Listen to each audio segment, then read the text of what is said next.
Morning, everyone. We will call the commission meeting to order. First item is the introduction of new members. Dave?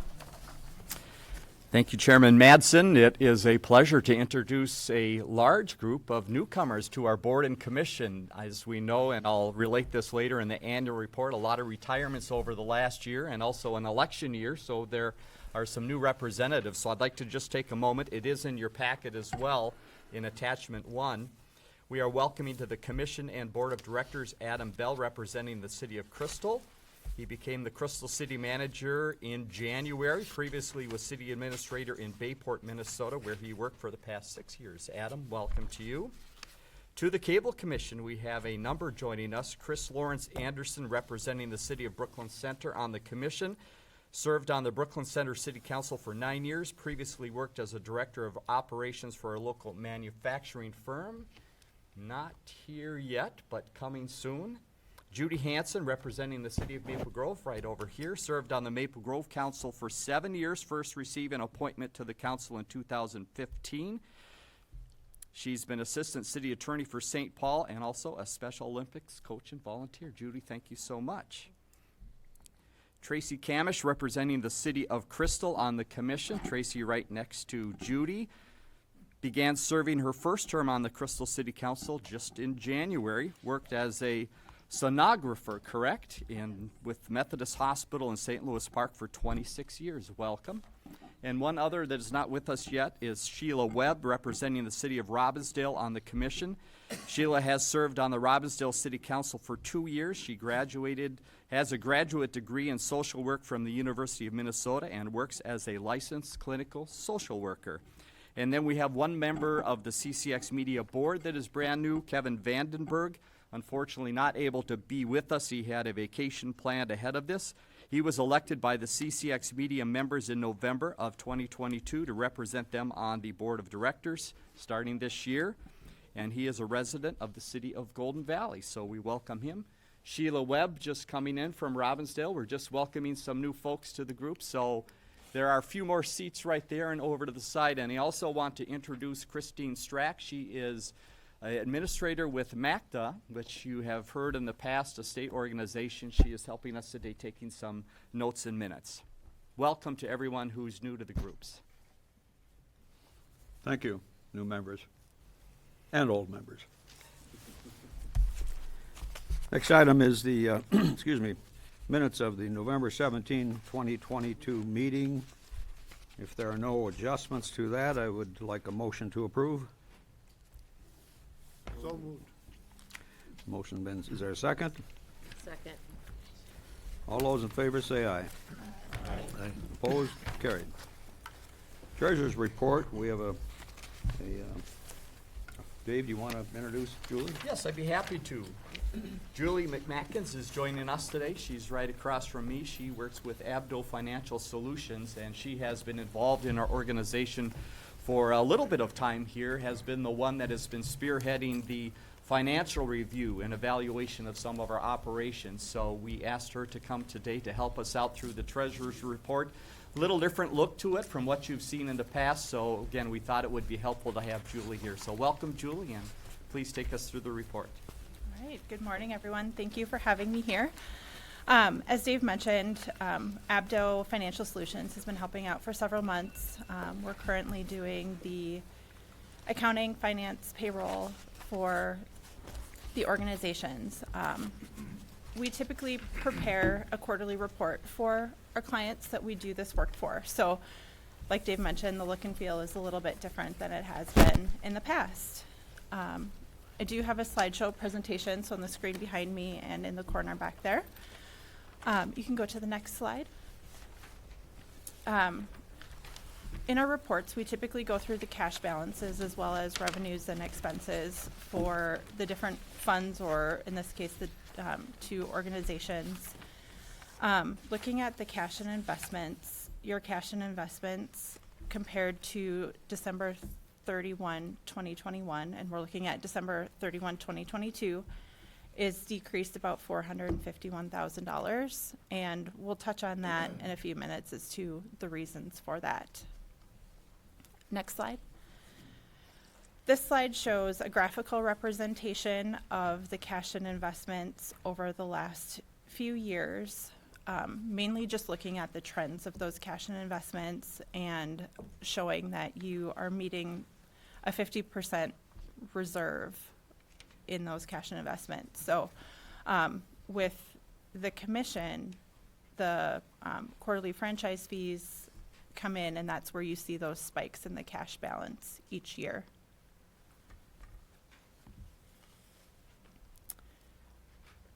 This slide touches on the breakout between cash and investments for the commission and CCX Media. One thing I want to note is that CCX Media cash is transferred into that account based on the need of that organization. So the cash balances for CCX are typically fairly low. Looking at the commission, that's where you see a large decrease in cash. The majority of that decrease is due to just market value adjustments on those investments. So can I stop you there, Mhm. Mr. Chair? So the market value adjustments on the investments, that is something that those losses that we're not ever probably going to realize because we have sort of infinite life, and we never cash in our investments whose market value has gone down before their maturity. Correct, yes. Investments are held to maturity. That market value adjustment is truly a required accounting entry, so you will never actually realize that gain or loss on the investments. So is there ever a calculation that we can see that sort of show what our real value is, assuming that we don't cash in something early, which we never do? Yes, we could show that par value or book value of those investments compared to that market value. We Right. typically don't do that because we're required to report at market value, but that is something that we could include in the future. I would like that because, I mean, in some ways, it's meaningless that the market value has gone down, like I say, because like other government entities, we never cash these things in early and realize the loss or the gain, really. Correct. All right. Yes. Well, it's up to the rest of the group, but that's it. Okay.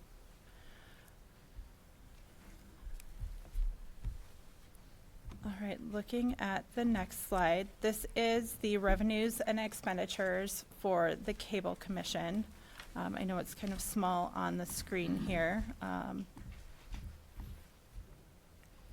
Looking at revenues compared to budget, that interest on investments is negative. Again, that's that market value adjustment, the unrealized gain or loss on investments that will not actually be realized, but we're required to record. And then the miscellaneous revenue line, this looks like it's under budget by about $195,000. After doing a little bit more digging into the budget, I feel like some of that budgeted revenue really belongs on the CCX Media side for the for-hire projects and other, sales of DVDs and tapes. So I think in the future, we've had conversations that we will move part of that budget to CCX so that the budget is aligned where it belongs. Looking at that contracted services and expenditures, that's the largest variance there. And that is just due to professional services for legal fees for legal affairs. You had legal fees throughout the year, but those legal affairs seem to be lower than budgeted and in prior years. I'll also call out that transfers outline toward the bottom of the chart. The transfers out are under budget, and again, that's just due to those transfers required for CCX media operations, so those do fluctuate based on budget.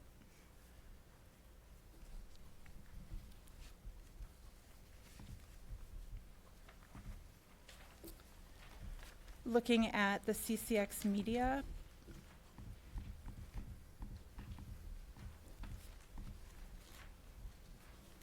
again, revenues, there is no budget for revenues in this chart, so we'll make adjustments in future budget cycles to adjust for that, but revenues are at about $189,000 compared to $141,000 at 12/31/21. So those for hire project services were increased from the previous year. Looking at the expenses, vehicle expenses are over budget and increased from 2021, and that's due to the purchase of the vehicles that were previously leased. Contractual services, those costs have increased from the prior year, and that's due to technology costs. Logis, there was a phone system upgrade, and then just some of the production softwares that are used. Conferences, fees, and training, that expense is under budget and below the 12/31/21 amount by about $10,000. And there were some trainings in 2021 for leadership that did not occur in 2022. And the last item that I'll make note of here is the contingency. The contingency is about $21,000 over the 2021 amount and about $12,000 over budget, and that's due to the process evaluation and human resources assessment that ABDO performed. With that, I can take any questions. Any questions from members? Bill? Do we have different legal requirements as far as what we're able to invest in as compared to cities? Or are we sort of the same as them? I believe it's the same. I have not done a ton of research on that because you guys use a broker. Okay. Any other questions? If not, I'd ask for a motion to approve. Motion's been made. Is there a second? Second. No further discussion. All those in favor say aye. Aye. Opposed? Carried. Julie, I want to thank you and Abdul for the hard work you've been doing since the retirement of Wendy, so appreciate it very much. Yes, thank you. Next item is pay equity report. Dave, do you want to comment on that? Yes, Chair Madsen, Minnesota law requires the governing body of each government entity to submit a pay equity report to the Minnesota Department of Management and Budget every 3 years. This is one of those 3 years. The pay equity report is attached, the implementation report, which was prepared by Abdo Solutions, and happy to report that we passed the pay equity report, and the recommendation to is accept and file the pay equity implementation report. Questions from the members? If not, ask for a motion to approve the pay equity report. Motion's been made. Is there a second? Second. All those in favor say aye. Aye. Opposed? Carried. Action items, that's our annual depositories of public funds and public investments. Does anybody have any questions on that item? Or Dave, do you have any comments? Again, an annual process that we go through and designating Wells Fargo and Wings Financial Credit Union as our depositories for regular operating funds, and we will need to do this again during the board meeting for CCX Media as well. If no questions, ask for a motion to approve. Second. Motion's been made and seconded. Any further discussion? If not, all in favor say aye. Aye. Opposed? Carried. One item under, well, two items actually. First one is legal and legislation update. Mr. Bradley. All right. Thank you, Mr. Chair. Good morning, everybody. Welcome again to all our new members. We'll probably talk about some things on the commission that may sound a little foreign to you when we start talking about PEG and things like that. And PEG stands for Public Educational Governmental Access Television, in case you don't know. But please feel free to ask any questions as we go along, and we'll be happy to answer them for you. For my legal update, we have a legal report in the packet for you. But I did want to highlight a couple of things. Some are in our report, some are not. The first one is cable franchise renewal, and especially for the newer folks, the cable franchise is kind of the primary document and contract that the commission has with cable operators. And it's an important document because it gives Comcast the right to use the public rights-of-way in all of your member cities. And in return, Comcast pays franchise fees and PEG fees and a number of other things. But that's really where this body gets, and CCX Media gets all of their funding from, almost all. You can see from the financial report that we do get a fair amount of money now from outside services. But our primary source of revenue is from franchise fees and from PEG fees, so that public education governmental access television fees. And so anyway, every 10 years or so, we go through the franchise renewal process. That's roughly a 3-year process. Could be less, could be a little bit more. It's typically done through informal contract negotiations. And so right now, Comcast has provided us notice about 3 years out from franchise expiration that they would like to renew the franchise with the commission.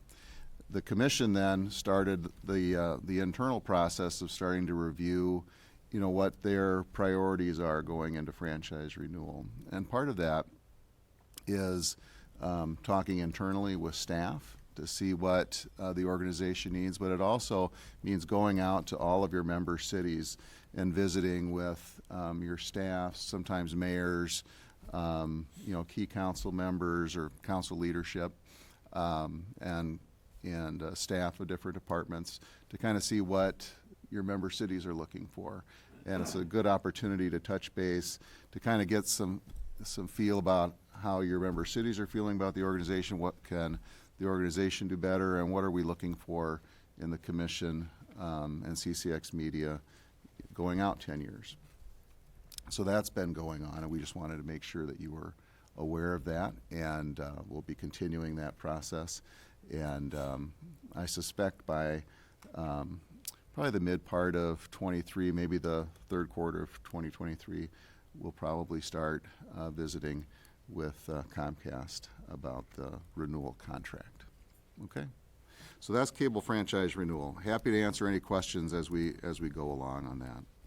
Secondly, there's a new proceeding at the FCC on digital discrimination. And that's been in our legal reports the last couple of months. Dave has authorized us to submit comments on behalf of the commission. It's a really important proceeding in our view for a couple of reasons. One, you get to provide comments on how your city should be served uniformly or equally by all broadband access providers, having the same quality of service across your entire city, entire region. That's number one. Number two, it's an opportunity to explain to the commission what works and what doesn't work. And in our view, cable franchising works, and preemption of local government does not work when it comes to making sure residents are served with the best possible services. One example that I give is just the phone service versus cable service. And they're regulated in two different ways.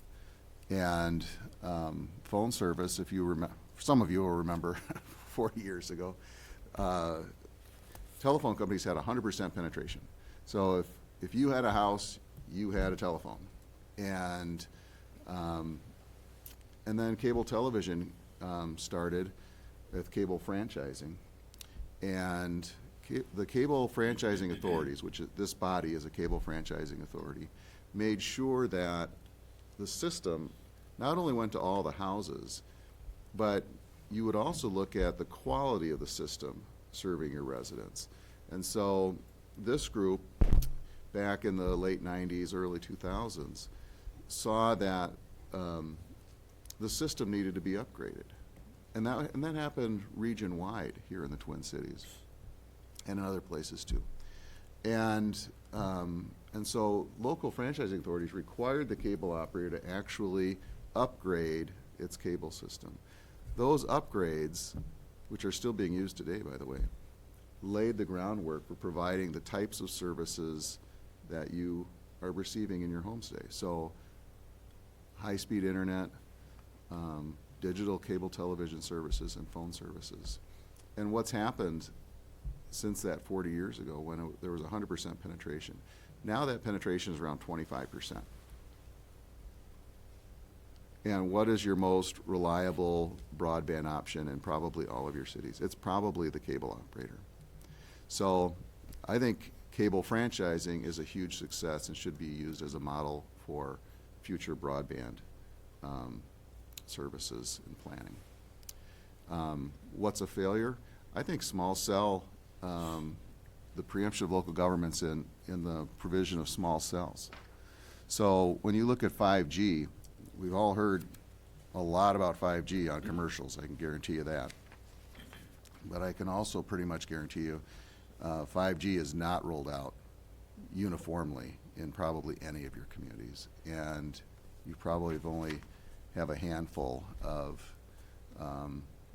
if that, of 5G facilities.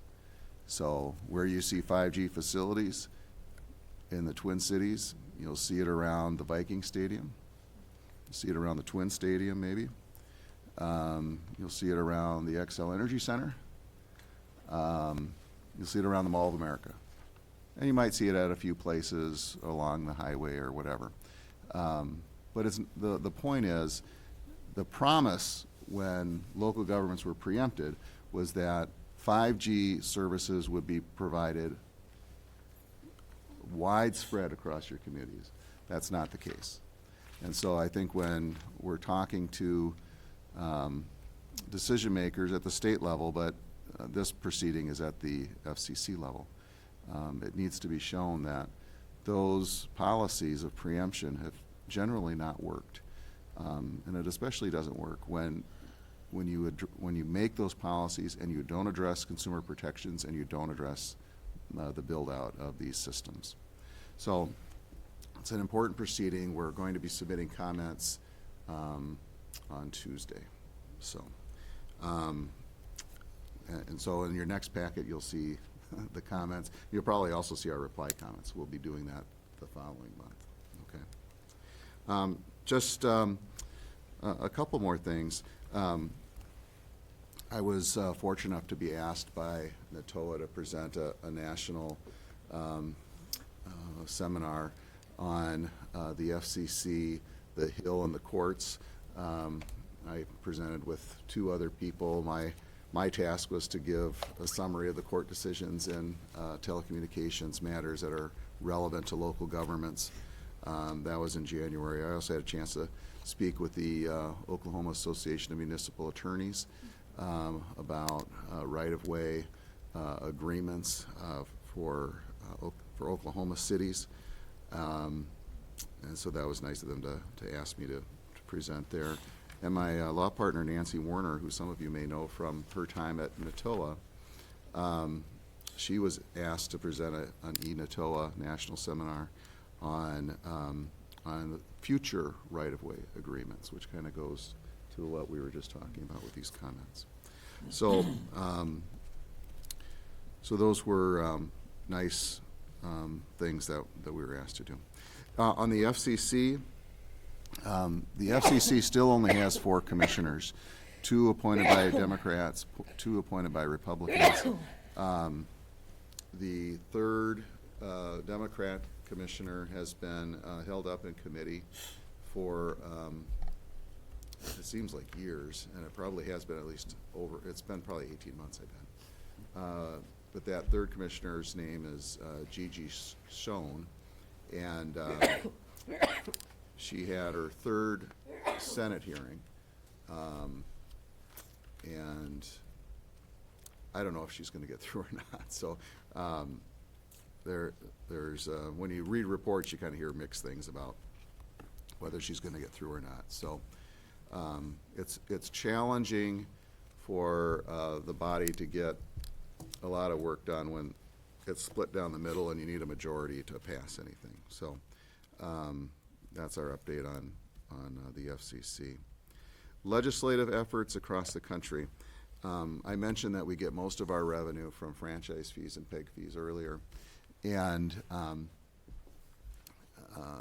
for the members that have been here a while, they know that generally cable subscriptions are decreasing. And that means lower PEG fees, because our PEG fee is based here right now, it's based on a per subscriber per month fee. So when you lose a subscriber, you lose that per month fee. And that was reflective of the financial report. Franchise fees are a little more complicated because they're based on gross revenues. And so while you lose subscribers, your revenue can go down, but when the price of cable television services go up, franchise fees go up. So it's not, kind of a one-to-one deal. But generally they're going down. And the trend is that they're going to continue to go down. And we know that the primary reason why cable subscriptions are decreasing is because of streaming services.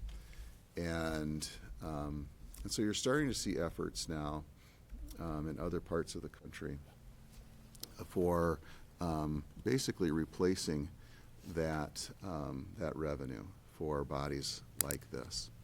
And so there's a couple of bills that you should just be aware of, that they're out there. One's in New York. It's Senate File 2581. There's another bill in Massachusetts called HD 215. They're not identical, but they do look at streaming services as a revenue source for local governments and community access media, so PEG organizations. And so that's something that probably needs to start becoming a priority for this group. And I think I'd suggest that it might be a good thing for CCX Media's executive committee to start studying that and bringing recommendations forward as far as, what can this body do, what can this body recommend to other groups, et cetera, so that we're being a little bit more proactive on that front for making sure that those funding levels are there for organizations like this. Because what we hear from all of your member cities is that that they recognize that the services that CCX Media and the Commission give them is unique and frankly outstanding. And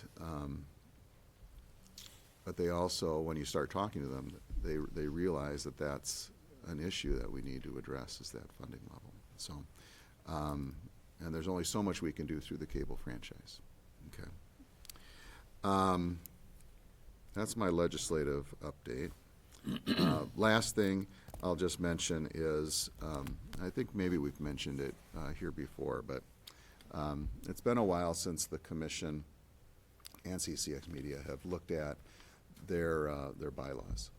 And so, and by a while, I mean the 90s, I think. Which to some of us doesn't seem like that long ago, but it's a long time ago. Almost 30 years. So anyway, we've started that process. We'll be talking to the executive committee later this morning about those bylaws. and just be kind of expecting a recommendation from your executive committee at one of your future meetings, maybe your next one. And the same thing will be happening with CCX Media, although your attorney hasn't gotten that done yet. But will. And that's my report. Any Questions? questions for Mike? Al, Mike, just since we have so many new people, could you tell us what NATOA is? Yeah, so NATOA is probably the largest municipal telecommunications trade group that local governments belong to. So it's a national organization that deals with telecommunications for municipalities primarily at the federal levels of government. And every year they have an annual conference. That's very good. And then there are chapters of NATOA. And so sometimes you'll hear about a group called MACTA, and that's basically the Minnesota chapter of NATOA. And your executive director is on the board of MACTA, and has been very active with MACTA. Any other questions for Mike? If not, And thank you, Mike. Christine's basically the executive director, right? Yeah. The So we administrator, got MACTA well represented here. Thanks, Mike. Yep. Dave, communications. And looking at the clock, I'll be brief on this. And again, a quick mention as well, on the back of your name tags in front of you, you will see if you are on the board or commission or both. So when we get to voting points, especially moving into the next meeting, those that are on the board can be the ones that can vote for the board items. So just wanted to point that out. Communications, again, briefly, there is the fourth quarter and annual report from Comcast. So again, a lot of information. We try to provide that on a regular basis to the commission and the board, so you have an understanding of some of the things that Mike just mentioned of what's happening within the industry. On the back side of the communications page, you see some of the overall revenue for Comcast. You see that they are still doing well and increasing in their overall revenue. But if you look at the chart on page 4, there's a breakdown of some of the different services that they provide, and you can see that there's a decrease in the video end of it. Not as drastic as you might think, because again, as they lose subscribers, they raise rates in various places as well. But that information is provided if you'd like to take a look through that. The other communication item, the very back 2 pages, a recent report about U.S. pay TV penetration retreats to pre-satellite level, 61%. So again, looking at what is happening within the industry, and when challengers came on initially, satellite obviously took some of the early cable subscribers. Now we're seeing that shift, and now it's the streaming services as well that are taking a bite into what used to be just the cable TV services. So some information for you there to keep you up to date on some of the industry trends. And that is it for communications. Thanks, Dave. Any other items to come before the commission? If not, ask for a motion to adjourn. So moved. Motion been made. Is there a second? Second. And seconded. All those in favor say aye. Aye. Opposed? Carried. Just a reminder, the commission executive committee will meet over in the conference room following this meeting. Take it It's away. all yours, Mark. All right. Well, good morning, everybody. For those of you who don't know me, I'm Mark Schultz. I am on the at-large position on the CCX Media Board and was elected by other members as the chair going ahead. So big changeover, my first big meeting, so hopefully you all bear with me. So we'll just kind of get moving in. Roll call has already been taken, correct? Correct. Okay. Heading into the consent items, they're listed on your agenda. Is there any questions on the consent items? Hearing none, can I get a motion to approve? So moved. A second? Second. All right, we have a motion and a second. Any conversation? No? Okay. All in favor? Aye. Opposed? Okay, motion passes. Next area is the action items, designation of depositories of public funds and public investments. Dave, you want to say something about that? We just kind of covered it in the last meeting. Yes, Chair Scholes, same as what was covered in the last meeting, again designating some of the depositories for CCX Media. That would be Wells Fargo and Wings Financial Credit. Again, looking to have that approved by the board. Can I get a motion of approval? Second? Second. Okay. Any conversation? Hearing none. All in favor?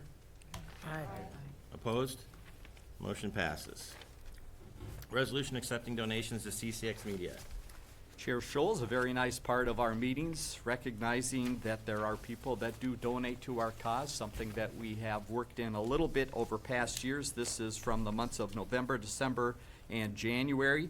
We implemented a donation campaign using our email marketing program by reaching out to individuals at the end of the year. Received a total of $740, and donors received acknowledgement and thank you for their donation. We recommend the board pass the resolution. Excellent. Just a personal thank you to everybody that's donated, and definitely I encourage if you've got any extra money underneath the bed, go ahead and throw it this way. We'd be happy to receive it. So with that, can I get a motion to adopt the resolution? Second? Second. Okay, hearing it moved. Any conversation? Hearing none. So at city meetings, we have to vote specifically. Do we, by voice, by member, do we have to do that here or no? Okay, all right, so all in favor? Aye. Opposed? All right, motion passes. Moving on into the presentation of the 2022 CCX Media Annual Report. Dave? Thank you, Chair Scholes, and you have this in your packet as well. And again, one of our missions as CCX Media is to keep the Board of Directors and the Commission well informed on the impact and engagement we are making for each of your cities and as a whole. We also reach out to stakeholders in the community and keep them up to date on progress as well. So this information will be going to mayors and other city administrators as well. You see what is included in the report, and we thought best this year is not to have me talk for the whole time, but have some of the department leads talk for just a few minutes about a couple of the different areas within the packet. So with that, I will move into the first page, and again, it is our honor to present this report and also to work on behalf of the cities in producing content, really again to help people share messages and help people stay connected with their communities. You see in the first page the introduction. Future financial sustainability efforts were a key to some of the work we have done during this past year. We've mentioned MACTA a few times, and again, I'm proud to serve as the treasurer of the MACTA group, working on some statewide policies to address the funding solutions that might be necessary for us and other organizations like us within the state. We have been working with the Goff PR firm on what's going to turn into a 4-pager that really explains the situation, because we know there's a lot of education around this that needs to be done. So be looking for that. They hope to get that out at the end of this month, early March, and it's something we can bring to this body the next time that we get together.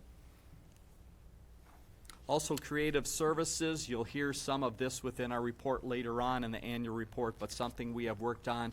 You heard Julie mention it within the financials, that something's important to start to gain some funds related to other things we can do in renting this studio space, having our crews go out and help nonprofit organizations or cities put together videos that they might not otherwise be able to.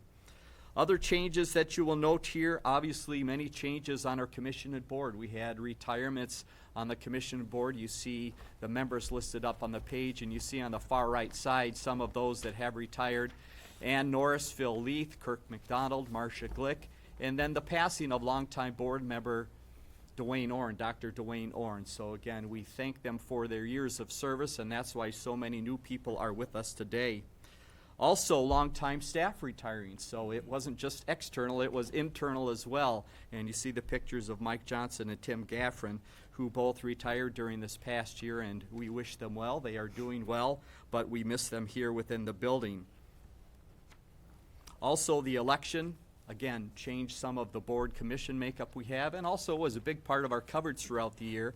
And with that, I will hand it over to Shannon, because if you look ahead to the next few pages that relate to news, Shannon Slatton is our Assistant Executive Director and News Director, and wants to walk you through a couple of the next pages. Sure. I will talk about the year that was in 2022. And when we started the year, we were still in the thick of COVID. We were covering long lines at testing sites. We were covering the first at-home kits being in Walgreens stores, if you could find one, and events still being canceled or postponed. And so that was how the year started. And as the year progressed, we saw less and less of that, as you know.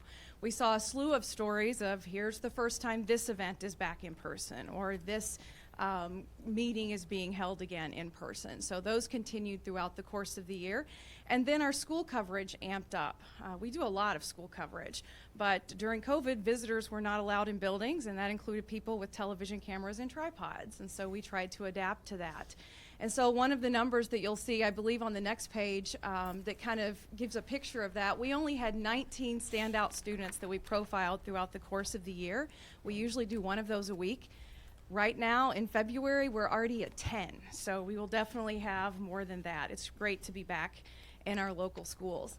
I think it's worthwhile to point out that we were only fully staffed 2 months last year, and so as a result of that, you saw fewer in-depth reports, fewer special reports, because we were just trying to get to those daily deadlines and we weren't able to dig into stories and issues like we usually do.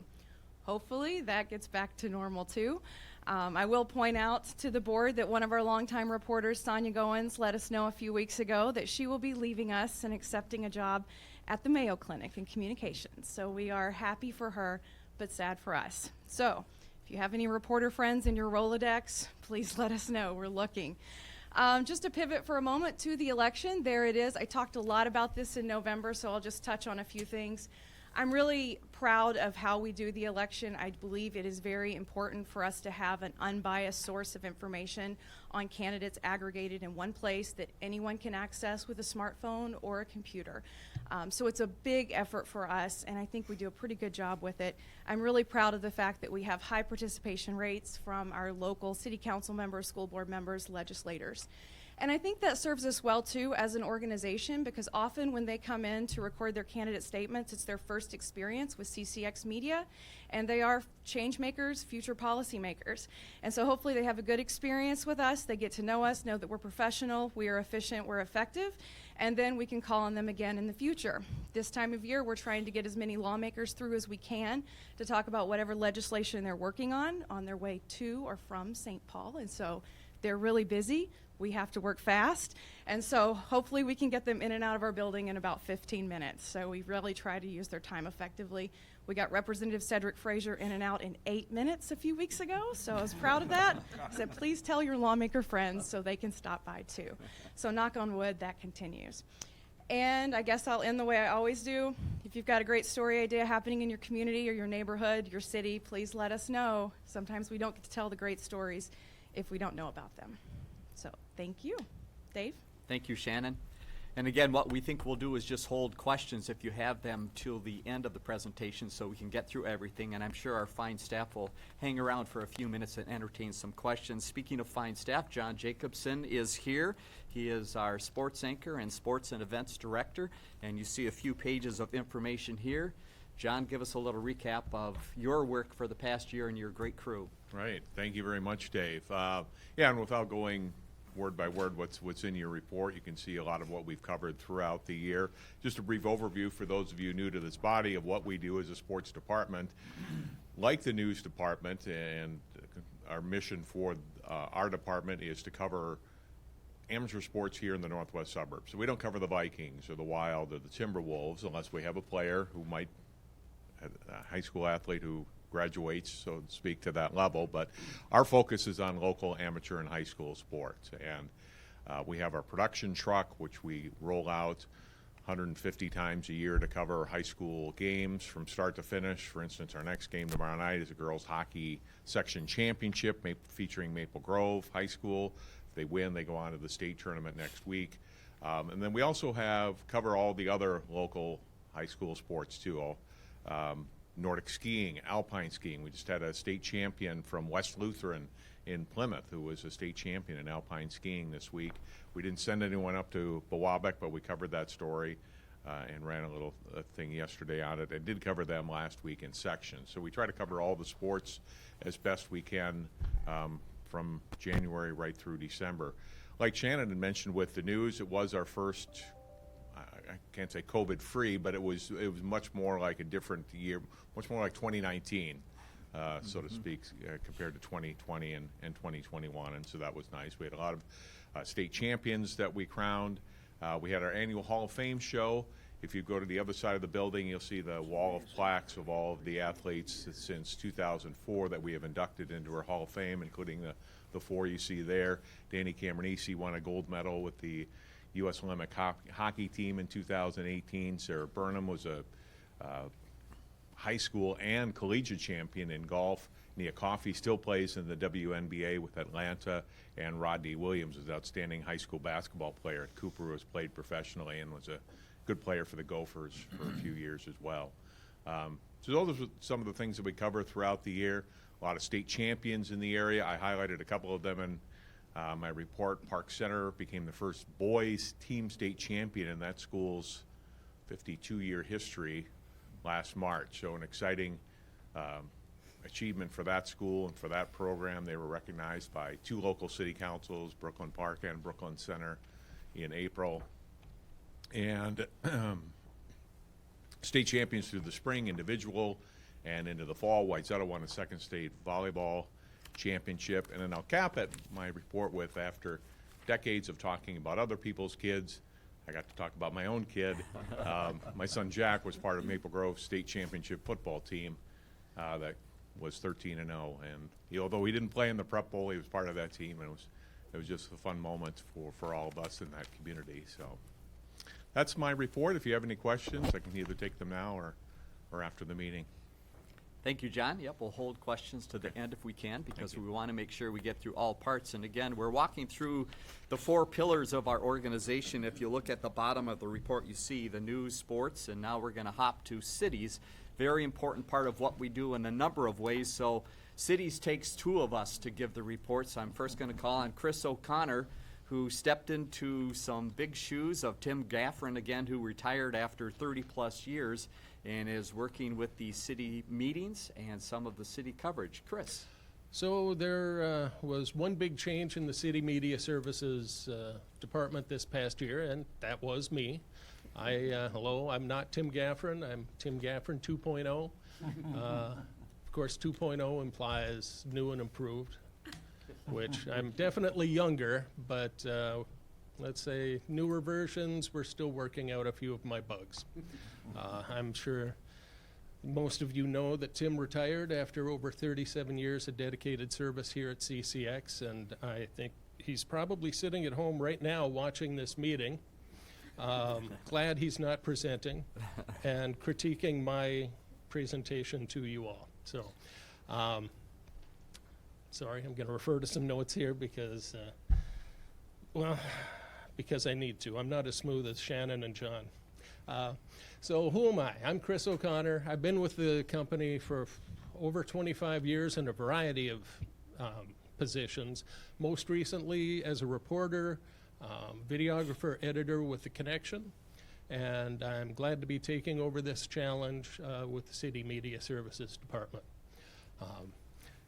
Fortunately for me, Tim left me a fairly well-oiled machine, and last year that well-oiled machine put together or live-streamed, televised, recorded 406 meetings, garnering over 55,000 hits on Granicus. Not bad for a department of 10 part-time directors that come in, give us 2 to 3 evenings a month of their time to make sure that the public stays informed of what's happening in our cities.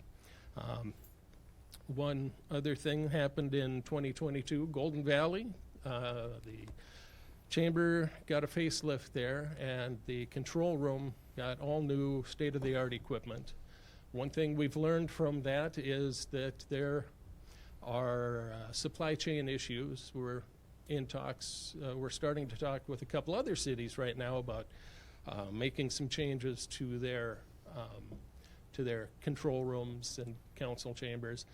And one thing we learned is there can be 6-month to 1-year supply chain issues as far as parts are concerned. So we need to take that into consideration as we go forward in planning other council chamber remodelings.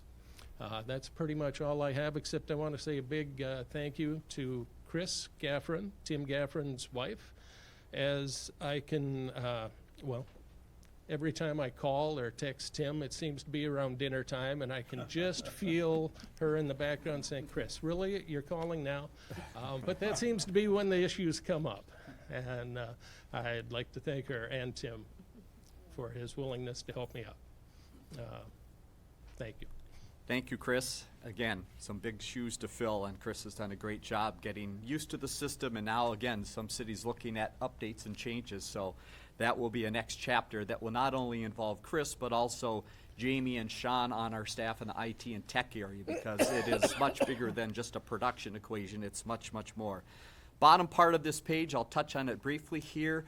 Chris mentioned the Connection, which he worked with for many, many years. That is our video segment programming that we do for all of the cities. So we meet quarterly with your communications staff from the cities and talk about topics that are important to pass along, events that are important to promote.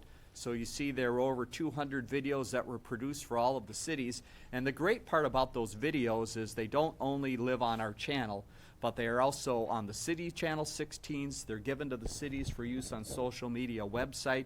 They're on our website. They're on our social media. So you know when you're having us produce a segment for your city, you're getting a lot of bang for the buck because it's going many places. Quickly mention on that page Our Town Story, our history project. Happy to report that over 20,000 views of the different history projects, and these are all views through YouTube or Facebook. Again, a problem we have is we don't have counts on views on the channels, and so if you see some of the events that John and the staff produce, if they're a shorter length event, right after it plays a history program. So those get out on a regular basis. We are working with the City of Crystal on their project at this point. It's been kind of straggling along through COVID, but we are getting to a point where we're looking to put together some smaller, shorter segments for them to get them some history information in the first part of this year. On the far side, you see some special community programming. Again, there's other things that we do. We do mayor's minutes, have your mayors in on a regular basis weekly to talk about some of the issues in the city. We also help with the City of Maple Grove and City of New Hope on some updates, and then a number of other special programs that are just scratching the surface of some things that we do to help out the community and get some important events on the air. But all those community events, many, many more, are through this part of the building and through CCX Create. Javier Cedillo is here to tell us a little bit more about the next page of your report that talks about Create and what happens in this part of the building and outside through all 9 communities. Yeah, Javi. thank you very much, Dave. Good morning. So my name is Javi, and I just wanted to let you guys know that 2022 we had Create gained 39 new members. And with those members, I created a one-on-one session with each of those members. I kind of wanted to do something different. And the reason being is because I realized that sometimes when I provide one-on-one sessions, I always saw a return. So we used to hold these large classes up to 15 to 20 members in one session. So I'm like, let's do something different. So I decided to do a one-on-one session, get a little bit more hands-on with the classes, and kind of focus more onto the member, making sure that they're comfortable, making sure that they had they understood the equipment and the studio. So after that, I started to see more returns, and we make sure that everybody has the ability to utilize every piece of studio and equipment and time that we provide. So with those trainings, again, we provide portable camera, studio training, and editing. So at the very bottom, I'm gonna skip, so I apologize. I just wanted to mention that was for 143 hours provided of training for one-on-one sessions. So I provided 143 hours to each of those 39 members in 2022, which I had a blast doing. And with that, producers submitted 894 programs covering 350 hours of diverse topics for CCX Create channels. So that's channel CCX2 and CCX3. Just in case, channel 859 and channel 20. Also, programs submitted in 2022 were 894. So that is all of, Create members. So in 2022, our members here in the studio production created 894 hours of programming. And so, yeah, sorry. So at the very bottom as well, we are giving special thanks to all the members that made 2022 possible. I'm looking forward to 2023. This year has already started with a great time. And I just wanted to acknowledge the 2 interns that we had from North Hennepin Community College, or I'm sorry, North Hennepin Technical College. And that's Liam and Colin. And right now we still have Liam on board. So really appreciate his time and commitment to helping us out over here in Create. So any questions, let me know. Thank you, Javi. Thank you. Appreciate the update. Let's next move to creative services, which is again something new that has come on in the past couple years, looking at our future financial sustainability and looking at ways that we can utilize our staff and the facility to help out groups in the area and also to raise funds, raise revenue for this organization. Tamisha Ture, who I will mention before she gives the report, she is responsible for this beautiful looking book. So hats off to Tamisha. We did a full revamp of it this year. So yes, thank you, Tamisha, for your great work on that, because there was a lot that went into it, but it's important for us to get this information not only out in print but also online so you can direct people to look for it there. But creative services, small but mighty group we have here. Tamisha, tell us about some of the activity. Right. So when I refer to we, I'll just say it's mostly me and Dustin Cooper, but we have been utilizing more staff as we've gone through the year from other departments to kind of help us out. I'm calling 2022 the year of the teleprompter. We do use it a lot in the studio, but I think last year it went out with almost every production we did off on site, and we used it in some way, shape, or form, not always as a monitor for people to read scripts, but also for interviewing techniques. So 3 of the projects that actually use the prompter we featured in the annual report. And we helped out with Minnesota Rubber and Plastics. They had a virtual grand opening of their new innovation center in Plymouth. We helped make a video for SEEP and their 50th year celebration that happened in September. And then we've been kind of working long-term on City of Osseo Business District Initiative. They got a grant through Hennepin County to help market their Central Avenue businesses. Mark Schultz is one of those, and his wife. And we'd love to show you one of those videos just so you kind of get a flavor for one of the things that we worked on this year. It's actually a business profile of the Black Cabin, and she actually went through a rebrand halfway through the project. It used to be Osseo Savet Paint, but this is a business profile, and we'd like to show it to you just so you kind of get a flavor for what we've been working on this year. The word cabin brings to me home, family, gatherings, spending time with family, and being on the lake, having fun. I got the name because my family cabin is a black cabin. My great-grandpa built it by hand. He went in the woods, cut down the trees, brought them to where the cabin is now, and that's our family cabin that we still use now.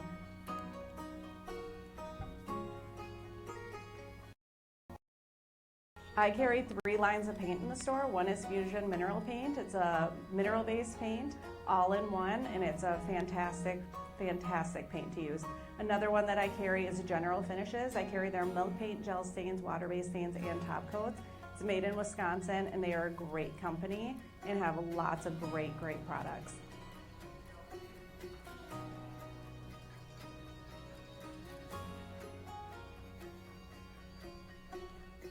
I love starting a new store, and it's great to be able to curate stuff from the beginning and get things that I love and that I use on my own and that I would want in my own house. And that's what I love about having your own store, is you can pick and choose everything that comes in and what you want and what you don't want.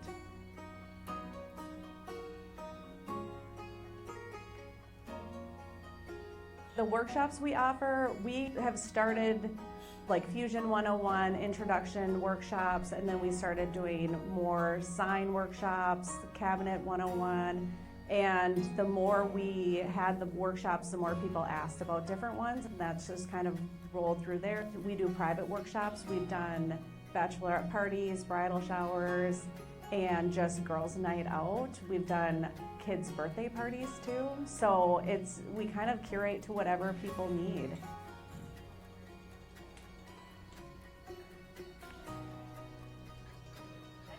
What I'm most passionate about is helping people. I love when people come in, they either have an idea in their head and they want help figuring out how to put it all together, or they're brand new to DIY painting, then they talk about their next project. And just inspiring other people and helping other people start their passions.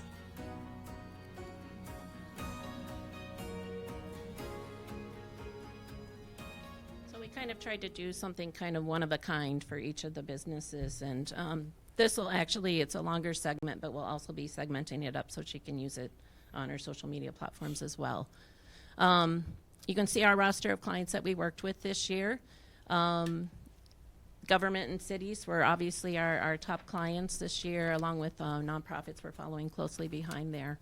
But also worked with some businesses in the education sector, and then a couple media companies. So the other thing I would mention is I think we saw a lot of increase with the use of our Studio C, the white-walled studio, and productions happening over there. And then the other thing I would just mention is that almost a quarter of our clients this year actually worked on more than one project with us this year. So that was good to see. And I'll be happy to answer any questions at the end. So thanks for your time. Thank you, Tamisha. And just to add on within the creative services and what you saw earlier from Julie's report, there are other parts of income that come in that are not related to us doing productions, but we also sell some advertising time on our website and also on our YouTube channel. So through Google AdSense, we get quite a bit of income in as well, which makes up that amount of some of the other income that Julie was talking about being represented in the right budget as we move forward. So we hope to continue to see that area grow. Last pages will be mine, so I'll quickly take you through a few stats pages, and as you see, there's lots of numbers here, so read this at your leisure as you look through some of this information. In our digital video report, we do mention our website, which is the key point that we drive people. We're happy to say that we had more visitors again, over 1.3 million visitors to our website, which was up from last year, again, down from 2020, and you'll see this case in a lot of the scenarios here that 2020 was just that strange year with COVID that everyone was looking for information, and hats off to our staff. They did a great job getting information out.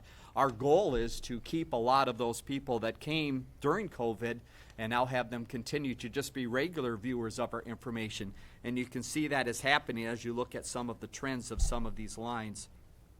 Email subscriptions also very important. So on a daily basis, we're sending out emails to local residents who sign up for a specific city, a specific school district, a specific sport, so they can keep up to date with what's happening locally. Our goal to provide that hyper-local coverage. You can see that we had an increase in the number of subscribers to our email system, and believe it or not, we had about 750,000 opens throughout the year of people going to those stories. That also includes our week in review, so every Monday we provide all of the stories that might have been happening in the city of New Hope or the city of Maple Grove for the past week. So a resident, if they were out of town or didn't catch everything, can quickly look back, and they're all hyperlinks to our website to videos and stories that were produced. A few of the notes again on the bottom left of that page, just some of the insights of some of the changes in the numbers. Again, COVID a big impact, and so that peaked us a couple years ago, and we're looking again to hold people. We also lost our social media coordinator during this year at the beginning of the year and haven't been able to fill that position, so hats off to Shannon, some of our staff people, Trudy, who have stepped in and really kept that machine going and keep this information out. And we continue to put that out there to try to have people apply for that. So if anyone is knowing of someone in the digital field, let us know. Question, Adam? I just have one question on the email subscriptions section. There was the 1738 most engaged in 22. What was that referring to? That refers to, we can see on the back end of the Constant Contact, those that are the ones that are reading lots and lots of emails. So really not a specific stat, but there are quite a few that are very hungry for local information and so sign up for multiple lists. So we're happy to see those people doing that. The other note is that Facebook continues to change, as I'm sure you're all aware, or if you talk to people that do things with Facebook, the algorithms, the way it's used, the way they send information out changes about every 6 months. And so that changing game is something that we're trying to stay on top of.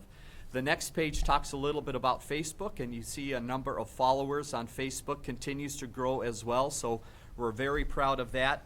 A big part of Facebook's success is the sharing. And so one of the key ways that information is shared is a lot of those connections, city video segments that we send. Again, we send to cities and they post them on the city Facebook. So we appreciate that. That gets to another audience and continues those stories multiplying.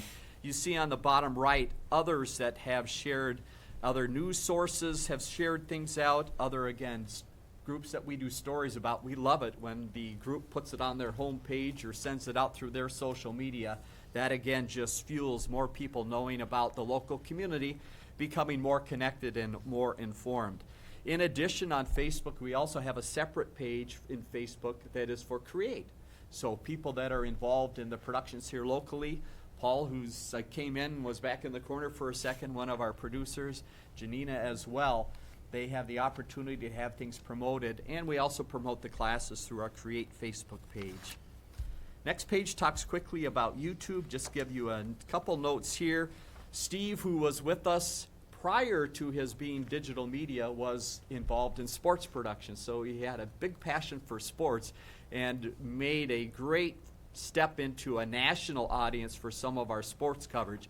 Without Steve, we did not have that type of impact and emphasis on the sports coverage. So a lot of the YouTube emphasis was more on the local audience. And I will point out, if you look at the smaller blue chart, even though it's a small portion of the total, we're happy to see that our news YouTube views continues to go up. So again, people locally that are looking for those local stories are finding that. And that sports audience is still there. So they love the football, the volleyball, the hockey, and a national audience. They are watching some of our sports. And again, that helps us indirectly through the Google AdSense and some of the views that those ads get through YouTube. Uploaded, over on the right-hand side, 27,285 YouTube videos since 2010. So if you want to watch everything that's happened in the Northwest area for the last 12 years, go to the YouTube channel and you will find that information there. One other fun note on the bottom of that page, you see the highest month for the news was in June, over 103,000 views. And one of the key reasons, because Brooklyn Park opened this amazing Taco Bell and everyone wanted to see a 2-story Taco Bell and how this happens. So that was one of the keys there. And you see the highest total on the opposite side in sports was during the month of March, which you might imagine with all of the playoffs in hockey and basketball, quite a bit of viewership and coverage there. Quickly to the last page of stats that talk about our total views. And again, this is something that is changing over time, and you see the impact of the pandemic. So in 2020 or 2020, over 30 million views. We are now at 13 million views on all of our platforms. And again, a lot of that change was the lowering of the emphasis on sports, because there are things you can do within YouTube to get more people to view it, but it does take some time. And so we set more of the focus on our local area, but happy to see all of those views. And then the opposite side is reach. And the reason that we mention reach as well is because how people are viewing video now, or viewing information, is not just on videos. So a lot of our stories that are going out that might be on our website or also on our Facebook might just be text stories only. And those get quite a bit of views, because people are with their phone or their tablet at places where they don't want to watch the video or can't listen to something at that point, but they can read the story. So again, a lot of engagement there, and you see the website, the Facebook, some of those areas that we're really seeing fantastic reach. And again, that number has held pretty steady since COVID, so we're very proud of that we are reaching over 10 million people in the communities that are watching the content and being connected. Last page, we want to leave this with you and anyone that views the annual report. We want you to connect, so keep connecting. Keep getting the information from the local community, so you see all of the different ways that people can connect in some of our different avenues that we have, both on the channels and also through social media and the website. With that, I would be happy to, or other staff would be happy to answer questions, or again, staff is in the control room. They'll come out and be in the hallway if you have questions specifically for any of the directors of some of the departments. Dave, I have a question. You had mentioned that you have, people can go and view videos from 2010 on. Is that just news, or does that also include Connect videos as well? Anything that is uploaded to YouTube. So yes, it would all be there.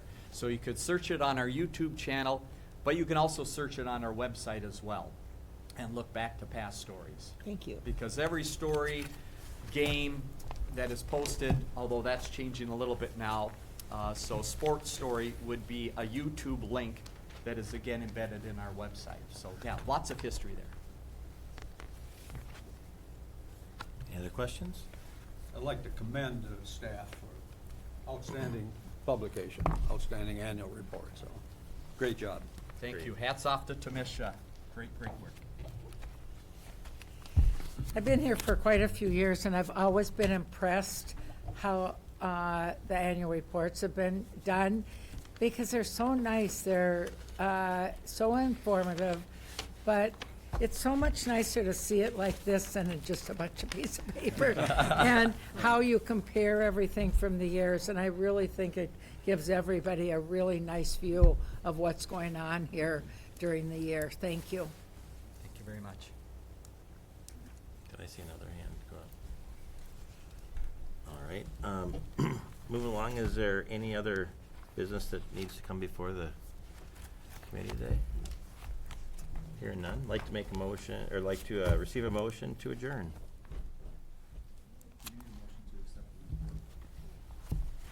Oh, yeah, I'm sorry about that. Sure, so let's go ahead and I'll take a motion to accept the annual report. Second. All right, motion and second. Any questions? Hearing none, all in favor? Aye. Opposed? Good, motion passes. All right, thanks for their help out on that one, Adam. Any other business to come before the board? Hearing none, I'll go ahead and accept a motion to adjourn, please. So move.